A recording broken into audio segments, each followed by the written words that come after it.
তুমি জানো কি, তাহাজ্জুদ পর্যন্ত তুমি নিজে আসনি। আল্লাহ তাআলা নিজে তোমাকে ডেকে নিয়ে এসেছেন। এই গভীর রাত, এই নিস্তব্ধতা, এই হঠাৎ ঘুম ভেঙে যাওয়া, এগুলো কাকতালীয় না। কত মানুষ এই সময় ঘুমের ঘোরে ডুবে আছে, কত মানুষ দুনিয়ার ক্লান্তিতে চোখ খুলতেই পারেনি। আর তুমি তুমি উঠে বসেছ, চোখে ঘুম, বুকে ভার, কিন্তু মনে এক অদ্ভুত টান। এই টানটা তোমার না, এই টানটা আল্লাহ তাআলার। তিনি যদি না চাইতেন তুমি উঠতে পারতে না, তিনি যদি না ডাকতেন তোমার চোখ খুলতো না। এই যে নিঃশব্দ ডাকে তুমি সাড়া দিয়েছ, এটাই তো তার রহমত।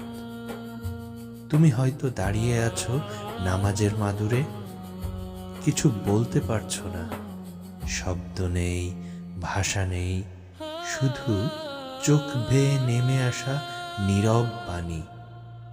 কিন্তু আল্লাহ তাআলা তো জানেন এই কান্নার মানেটা কি।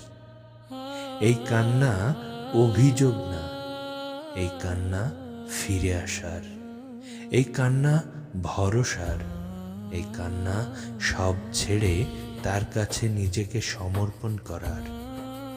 তুমি ভাবছো আমি তো অনেক গুনাহ করেছি, কিন্তু শোনো, গুনাহ থাকলে ডাক আসতো না, ভাঙা মন না হলে এই রাতের দরজা খুলতো না।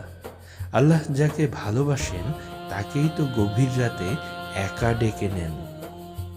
তাই যদি তুমি তাহাজ্জুদের নামাজে দাঁড়িয়ে থাকো, মাথা নত, হাত উঠানো, চোখ ভেজা, তবে মনে রেখো তুমি একা না, আল্লাহ তোমার খুব কাছেই আছেন। আর এই মুহূর্তটা আত্মার সবচেয়ে গভীর তৃপ্তি, সবচেয়ে প্রশান্ত শান্তি।